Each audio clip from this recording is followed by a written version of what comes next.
So it looks like we are live. Hello, Josh from Sky Zone. I think this is probably a stupid question, but how are you? My wife and I are keeping our chin up, but this is really difficult. I'm not going to lie. Yeah, this was supposed to be a follow-up as our first kind of My Neighborhood guide, not the lockdown, but kind of like post-lockdown. It was supposed to be this positive chat about how your business is, I was hoping you were going to say the business is recovering, people are coming in more, and we were going to hopefully have some light at the end of the tunnel. Now, just as you get that light at the end of the tunnel, I remember seeing last week that a lot of other, counties in California were getting locked down again, and I saw that we were on the list too, and then I saw the list of businesses that it would affect.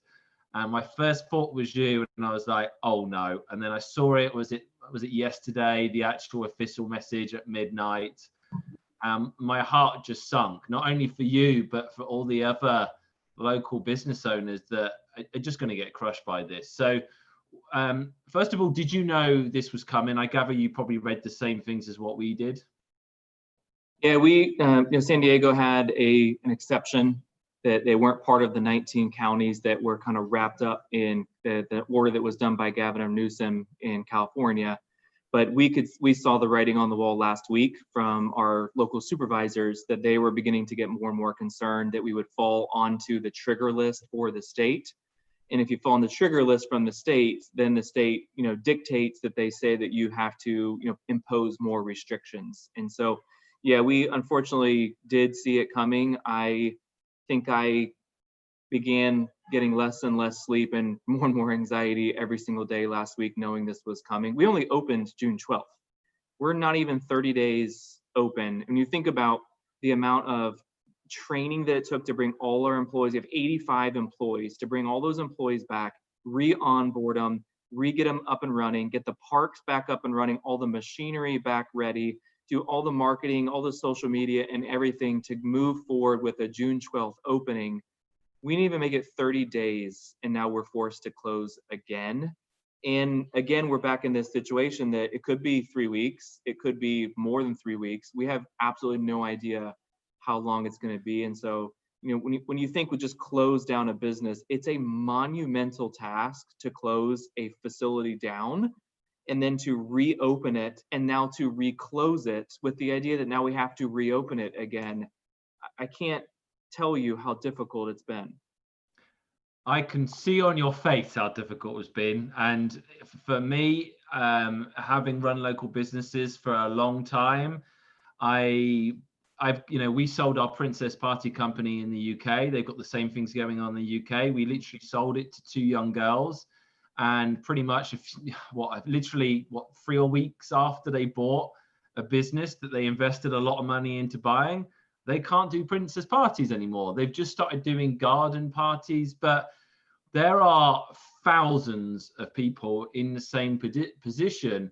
And I honestly cannot believe I'm in a difficult situation because with something like this, with your views, when you were working real estate, half the country has one side of the view and half the country has the other. It's like politics, racism, the coronavirus. As soon as you start having a view on one side, you start alienating the other people. But I'm finding it very hard to bite my tongue at the moment. And for me, what is really annoying me is the uncertainty and no real plan. And as you mentioned before, okay, if you know you're going to be shut down for a certain amount of time, you can then plan accordingly. But when you then get told, okay, you're opening, you spent all this time, effort, and money, and I know how difficult you'd be, because when we spoke in the last meeting, you said to me, if we don't open up again by May, our business will not open again. It wasn't till June that you got to open, you started opening, and then we've got this again. It's just not talk about not being fair. It's ridiculous.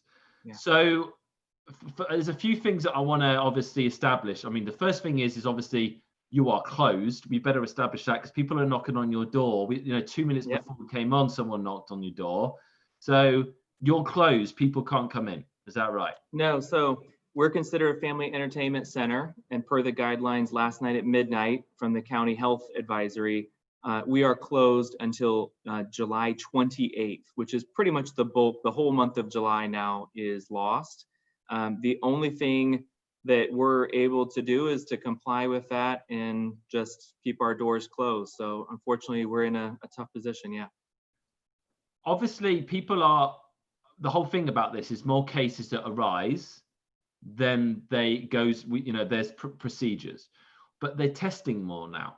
Tests are now easily available. They're basically free. So what I don't understand with any of this, and you're probably thinking exactly the same as me, is there was always going to be a rise in cases when you get to test more. I don't. Yeah. So here's what I don't understand. Yeah, I'll offer kind of my opinion on it. I think it's irresponsible to discount people's concerns. I think this is a very dangerous disease. I think it's unimaginable to imagine losing a family member from coronavirus and from picking it up from somebody you didn't even know was asymptomatic. And so I think it's irresponsible to discount that. I think there are genuine concerns, and I think people that have those concerns should be respected. And I think they should have the right to feel that way, and they should have the right not to come into my business. They're not forced to. I don't require them to, and I would never want to put them in a position where they feel uncomfortable. But I think as an American, if I allow you to have those rights to make your own decisions, have your own beliefs, and feel a certain way that you don't want to go out in the public and you don't want to, go into businesses, if I allow you to have that right, then I think at the same time, I'm allowed to be a business owner that says, I'm not a bad actor. I follow all the protocols. My team does every single step that the health guidance asks them to do. We're unbelievably sanitary. We've never had a single case, not one customer or not one employee at our business. And I take tremendous personal pride as an owner in making sure that when somebody does come in, they feel safe. They see that the environment, that we do everything we can as an owner. I think it's okay that I have a right to survive. And that's where I think we can both coexist without being so confrontational against each other. And I think there is a population of the community that doesn't have the concerns of those that are more vulnerable, that does understand there's psychological and emotional damage that's done to a family that's not allowed to go anywhere or do anything, and that there's genuine financial concern that it puts on a family when they can't provide or have a business that runs. And so I think we can all take the temperature down a little bit. I think we can both acknowledge that both sides are right, and that it's okay that we coexist and find a way to have our businesses survive. And by the way, what I'll say on this is that the bad actor businesses that don't follow and do the right guidelines, they deserve to get closed. But that's not what California did. They took a broad stroke.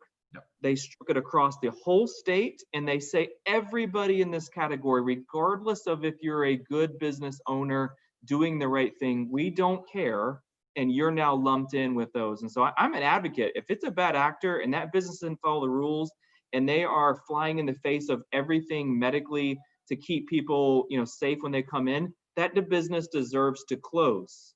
My argument would be, though, there are people like me that I think don't fall into that group. Well, I came along to your place basically the weekend that you first opened, and I can't believe the measures that you went to. It was I've never seen something so clean in all my life, and it just seemed there were more staff cleaning than there were people in there. Yeah.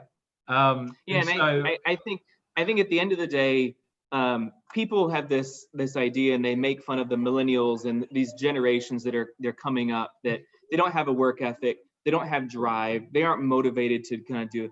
I challenge that based on what I've seen the last 30 days. This generation coming up, the millennials that work for me, and like I said, between 80 to 90 at any given time, they worked harder, they followed the guidelines, and they stepped up to every single challenge that I gave them to do what was right and to follow these guidelines. And here's the concern I have, and where I think we need to start rising up as a nation. We did not reward them for that. We did not say to that generation that worked hard for me the last 30 days, because you followed the guidelines, because you were safe, because your business is running things the right way, we're going to allow you to keep having a livelihood and pay your bills and be able to, go home at night. And by the way, quite a few of my employees give their money to their parents from the paycheck they earn. That is part of their household sustainability and income. They're not going home buying new tennis shoes and goofing around. They're using that money to provide for their house. And what we did for that generation after working hard for 30 days was to say, it doesn't matter what you did. It doesn't matter how hard you worked and how you followed the rules. It's closed now. And I had quite a few employees yesterday that I could not explain to them why we were closed. And that's the difficult part when we've asked them to step up and they've done that. So, well, the truth is with the virus, if you are an extremely healthy person, then the chances of you, having serious side effects from this are low. I mean, I don't know if this is true or not, but I got told that from someone that they reckon only 8 people from San Diego have died from it who did not have a pre-existing condition. And by the way, I have a wife with multiple sclerosis, so I have someone who is unbelievably high risk.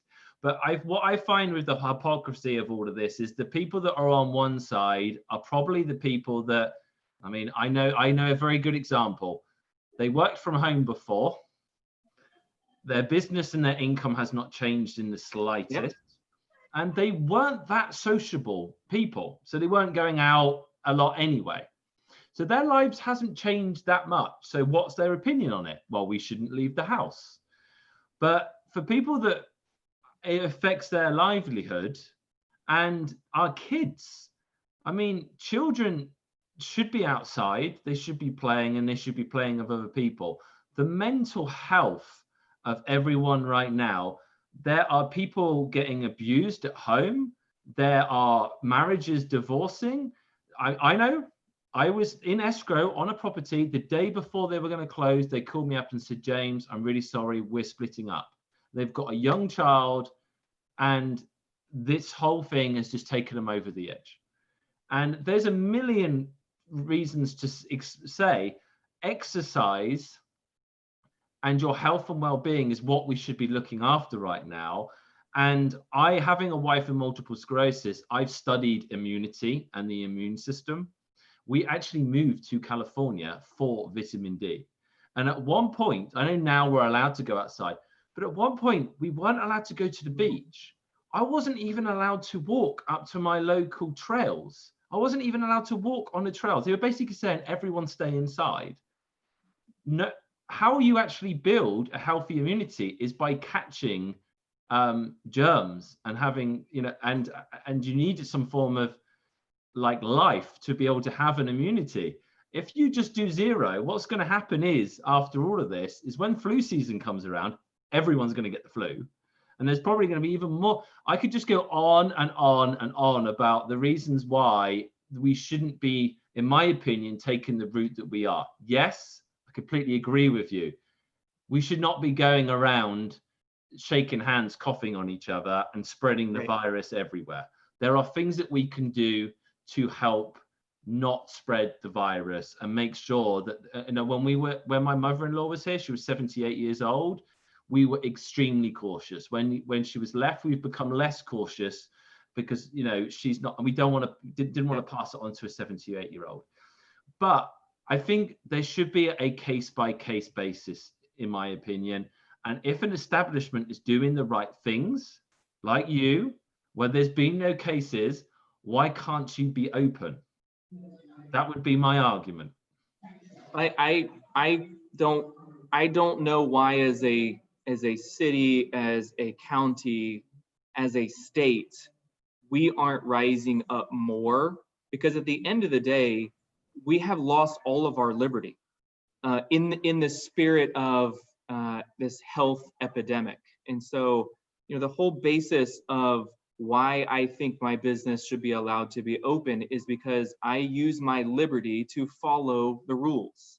I follow the guidelines. I understand what they're meant for, how I'm supposed to implement them, and I use my liberty to then do that. I always thought as a nation, as a county, as a state, that would be rewarded by allowing me the ability to run my business. And what I've found is that I've exercised my liberty by following all these guidelines, doing all these rules, following everything, only to find out that I have no say, no power, and no input. And by the broad stroke of a couple individuals that, by the way, are surrounded by an echo chamber of people that tell them the statistics and the numbers and the results that justify their behavior, that echo chamber has a much louder voice and a much stronger influence than I ever could have.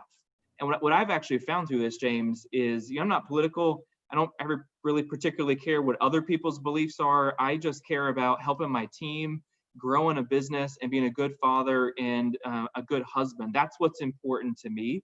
But what I found through this is it's surprising how little of a voice I have in a country that I thought I had a voice in.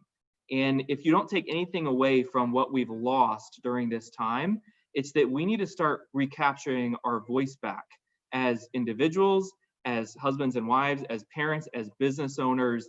And I think you can do that while still being socially responsible and not putting people at risk and running a safe business. And I think we've lost our mind that you can either do this or that. Yeah. And my argument is, I think I can do both. I think I can be a good father, a good husband, and a business owner and provide 80 to 90 jobs in the community for a future generation of leaders. And at the same time, provide a safe environment where those that feel comfortable can come and enjoy, and those that do not feel comfortable are not forced to visit. And I don't know why that's not possible. I don't know why that's not allowed. I don't know why that would be considered a risk to society. And that's just really frustrating to me. And then the other thing I'll just say, James, this isn't a unicorn. This isn't like a one-off. I am one of many businesses that are in this situation that absolutely are at risk of losing everything that they put into their business. And it's just really difficult. So just to give you an example, James, we were closed as of last night at midnight. I still, from this point forward, we have till July 30th, right? So today's the 7th. We have 23 days left in the month. I owe $170,000 in bills between my two stores in the next 23 days. Zero revenue. That was going to be Zero. my next question, is obviously the government are taking these steps. No. Financially, the PPP money, is there, so we used it. are they printing any more money and giving it to you? We received the PPP money, and that's what we used to bring our employees back, right? And so we did exactly what they asked us to do, which is bring all your employees off unemployment, even if you don't have hours to give them. And there were some, I think, bad actor business owners that took that money and didn't give a penny to their employees, and they just kept it for themselves.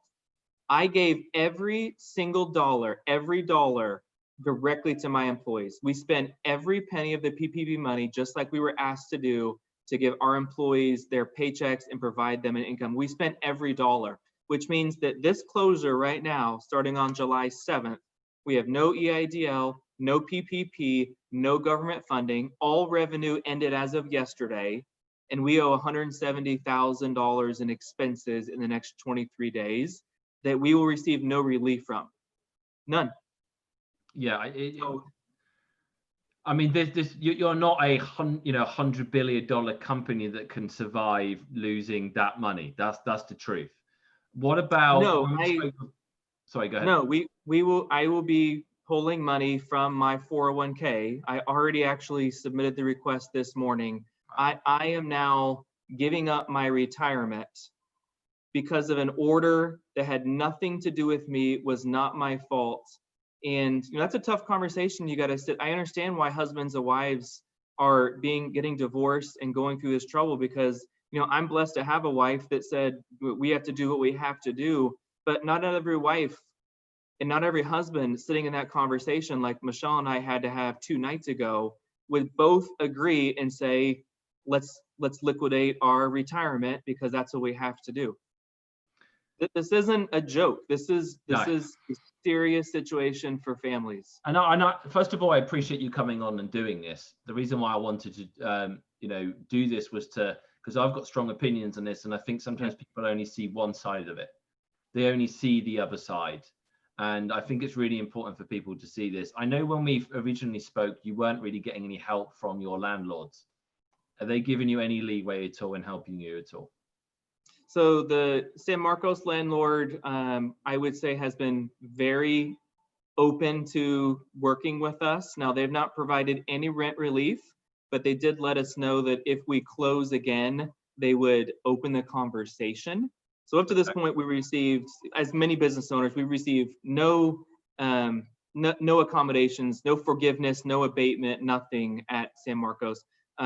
Carlsbad, still, I mean, the company who owns this property is a very large, RIT, so they're a very large real estate investment trust. I am just a number, and they have provided zero rent relief. They actually, I think I shared with you before, they actually put my neighbor in a default notice. As a small business owner, husband and wife, put them in a situation after not being able to pay rent, and immediately, serve them a notice and let them know. And so, again, there are bad actors in the world that I think, society and the world will repay for their bad deeds, of which many landlords kind of fall into that. And I think there's landlords that, also are willing to try to work with us. We have not received any relief or help yet. That's why it's been so difficult. One of ours, I think, will be open to talking with us now that we're closed again. But yeah, that's the tough part about, being a business owner. You take the risk, and so that's the position where we don't feel bad for ourselves. It's not something that, my wife and I, we do what we need to make the business successful. But I think people forget there's more than just a health risk. There's emotional, there's physical, there's financial, there is relational. There are risks that are just as important and matter just as much, in my opinion, will have much far lasting impact than this virus will, that I think we've lost our voice, and all we talk about is the number of cases that are found. And I think that's a mistake. I agree. I mean, if someone, I know full well from when my father went bankrupt when I was a child and went missing for a week, and we thought he was dead. And I know financially what happens, especially for a guy who, you're supposed to protect and provide for your family. When financially you can't do that anymore, it's gonna be extremely tough for a lot of people, not only in this country, but in most of the countries around the world. And obviously different countries are having different reactions to it. But from what we know in the US, and especially where we're living in California at the moment, it's tough. And I actually know personally people that are possibly thinking of moving out of the state because other states are less lenient in regard, and trying to support businesses like us, as opposed to trying to shut them down. And you talk about politics, and unfortunately a lot of this is to do with politics, how they are. Some people in this country want things to go a certain way because it will help them politically and help their party politically, and they'll be purely doing this because they want it to go a certain way. And that's one of the really worrying things about politics, is some people aren't necessarily worried about our health and well-being. They're purely doing it to help their political gain. Yeah, I think you bring a great point out. And here's something I want you to think about too. You bring up your father and going through that bankruptcy. If your business fails, you can sometimes find solace and come out of that darkness when you look back and you think about, what did I do wrong? What was it that my business model didn't appeal to the customers? What was it that I could change in a future business, or how I provide my service or my products? And so it's a miserable situation if your business fails, but I think a lot of business owners can find solace in looking back and growing from that. This situation doesn't fall into that. I did nothing wrong. My product isn't broken. My service isn't failed. My experience isn't wrong. I can't look back and improve anything because this wasn't my fault. In spite of my business's success, in spite of everything going well, a nameless, faceless person came along and said, you will fail because I have dictated that. And that's where I think we haven't even thought about what the emotional impact of business owners failing in that scenario is, where they had no control, no ability to grow from it, to learn from it, or to improve from it, but they failed because of none of their own doing. And I think that's a very dangerous place that we're going to find ourselves for a lot of families to be sitting there going, not only am I dealing with the idea of bankruptcy, but I've lost the ability to grow from that. And I caused and had the bankruptcy because of somebody else's order. And that's just, to me, that's just frustrating. Yeah, completely agree. So you've probably studied, you probably know more than me. How do they open this back up? Is it a case of there has to be a certain number of cases a day for them to do it? Because if they're testing more, I don't see how suddenly shutting down your facility and some restaurants is going to make things change overnight. I don't see how things are going to change for you to be able to, being honest, how are things suddenly going to change and you'd be opening up in 3 weeks? I think that's a great point. I actually share with my wife, until a vaccine, we either have to find a way to manage through this and accept the fact that we cannot close our state and our county repeatedly, or I think we will be in this situation over and over and over. And I think that the damage to our society is going to be it's just going to be unbelievable in that scenario. So here's the problem. The state has given criteria. We triggered 3 of those criteria. One of them is that your count has to be less than 100,000 positive cases per, less than 100 cases per 100,000 people. And we were above that, trigger for more than 3 days. At a certain point, all those triggers have to go down below the state's number, or they keep imposing those restrictions on, the county supervisors. And so the problem was the goalposts never stay the same for us.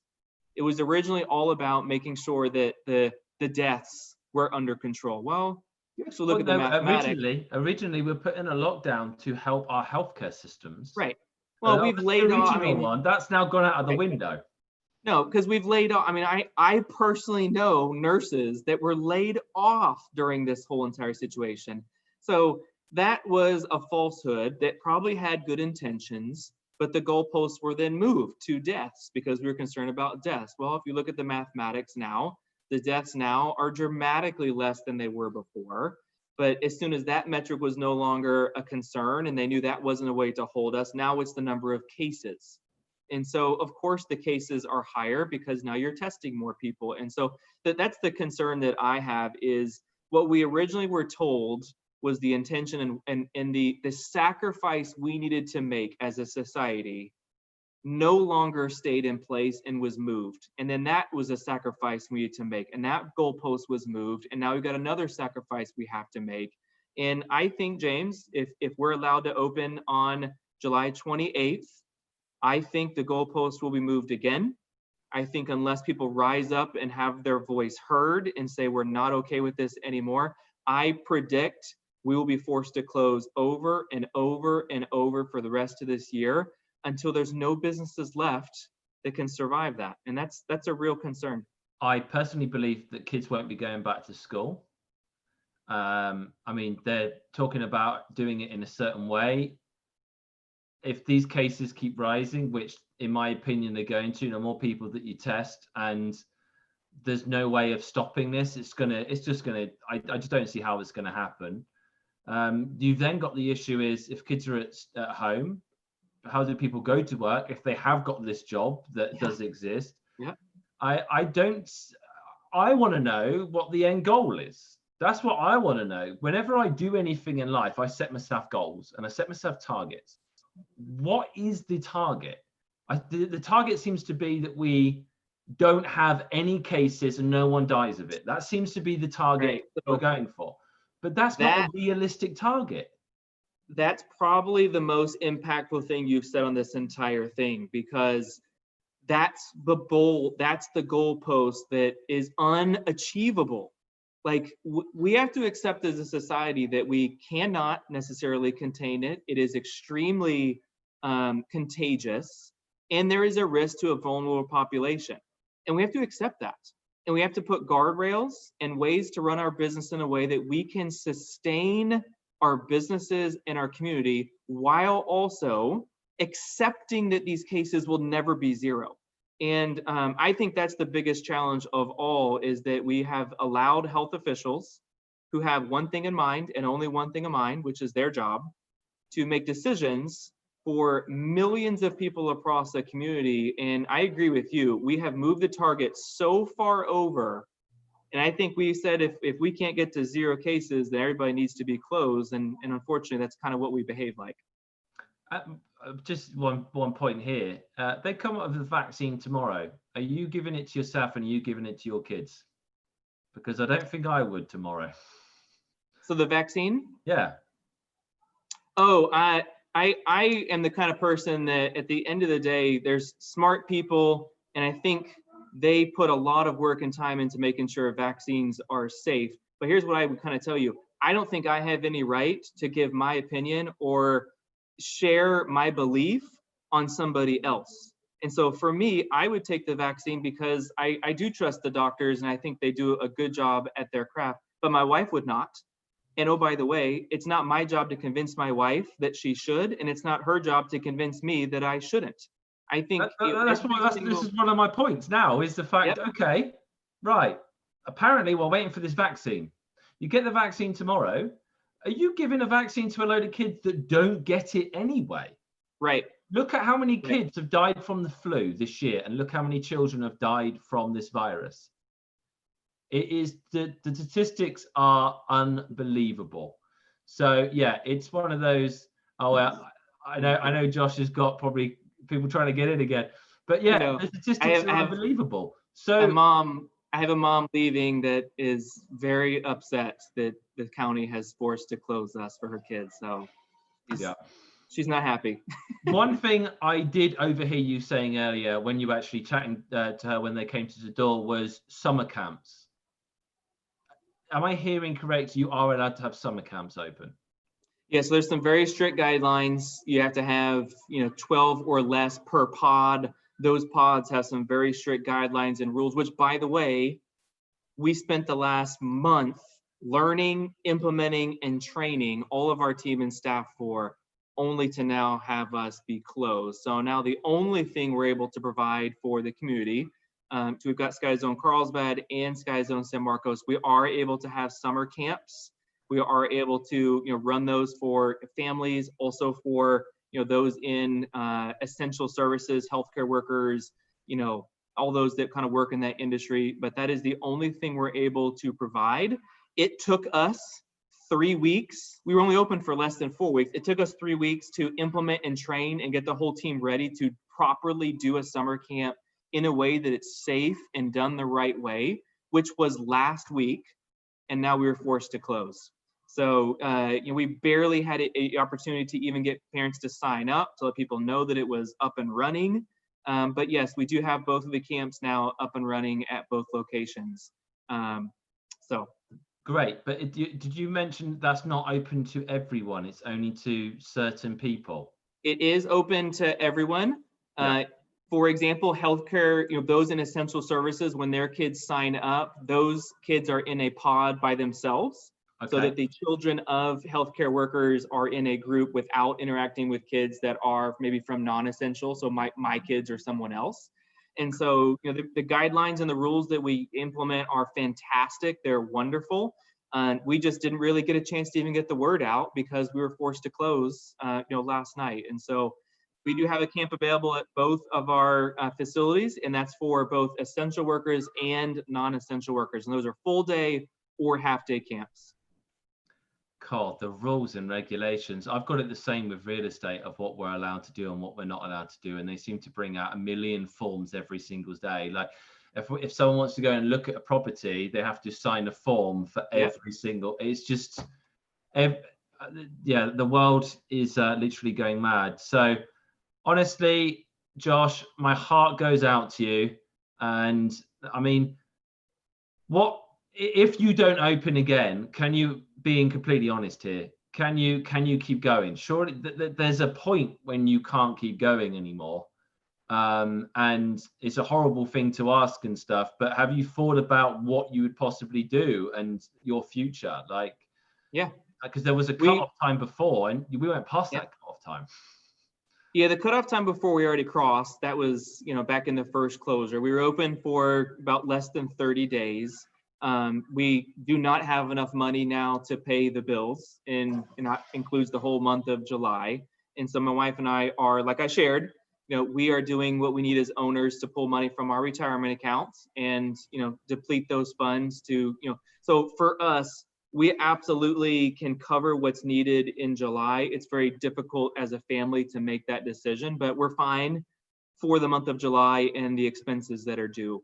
If the county and state don't find a way to blend common sense safety with allowing businesses to run, there is a point, James, that I no longer have retirement that I can pull out of to keep the business running. And so I don't know what that date is, because I don't know what they're going to let us do starting July 28th. But yeah, it's not forever. It's a finite concern. And what, obviously, more about this country than what I do. What can be done? Can we set up, a online place where everyone signs to say that we're not happy with this? Do we have to go out and march and start smashing windows in? I know that's probably not the right thing to do when you're trying to save businesses. It doesn't really make sense, but that's what I'm just putting ideas out here. What can be done for people to realize that this is, going to have major implications? I'm just brainstorming, because I'm lost to what we can do here. I would tie it in a bow and say that we have lost our voice. And that's where I think we've made the mistake as individuals and as a group. And I think we need to find a way to genuinely and in a very forceful way start to find our voice again. And that's through putting new people in place. That's by making sure we make the right choices of who our leaders are, because it matters. And I think that means making sure that we choose people that are going to stand up and actually have an opinion and have a voice for those that are in the community as business owners and families. And so that's what I would say is I think we lost our voice over the past decade. And I think we have now paid the price because we have no voice, we have no say, we have no input now as a group. And I think we need to find a way to find that again. Yeah, the problem we've always got is with politics in general is for politicians to stay in power, they have to do a certain thing. And they listen to, as long as they can get 51% of the country's vote, they're always going to do what 51% of the country wants. So yeah, and because the country is controlled now by the media, it used to be newspapers, now it's social media. It's that 51% is controlled. So yeah, it's difficult. I'm going to try and put my head together and see if there is something that there's got to be. I know we can't probably do a march or something like that, but there's got to be maybe a social distance march where we're all 100 meters apart and we march across something, because I think the business owners and people that are getting affected by this right now need to have a voice, and there needs to be some way of doing that. I agree. I appreciate the forum and getting a chance to kind of share a little bit. So thank you. Yeah, Josh, I was hoping last time, the next time we talk will be positive. I'm hoping even more. Let's catch up again, and one day let's have a positive conversation. Yes, sir. Have a great one. Have a good one, Josh. Take care. Bye-bye.